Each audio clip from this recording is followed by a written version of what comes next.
ఒకవేళ ఈరోజు నీవు కూడా ఏదైనా ఒక ఆపదలో చిక్కుకుని ఆపత్కాలంలో నుండి అటు ఇటు పరిగెత్తి వారు సహాయం చేస్తారా వీరు సహాయం చేస్తారని పరిగెడుతున్నావా? దేవుని వైపు చూడు ఒకసారి. ఆయన పాదాల దగ్గరికి వచ్చేసాయి. కృపాసింహాసనం దగ్గర మోకరిల్లిన ఏ వ్యక్తి కూడా నిరుత్సాహంతో తిరిగి వెళ్ళలేదు. Praise the lord.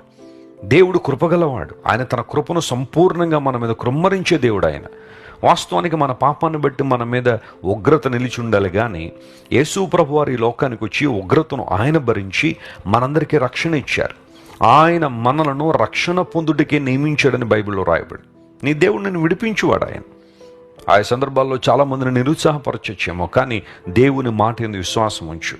ఎప్పుడైతే మనం ఆపత్కాలంలో దేవుని సన్నిధిలో మొరపెట్టినప్పుడు ఆయన మనకు విడుదలిచ్చారో, ఇప్పుడు మనం దేవుని మహిమపరచాల్సిన వారమై ఉన్నాం.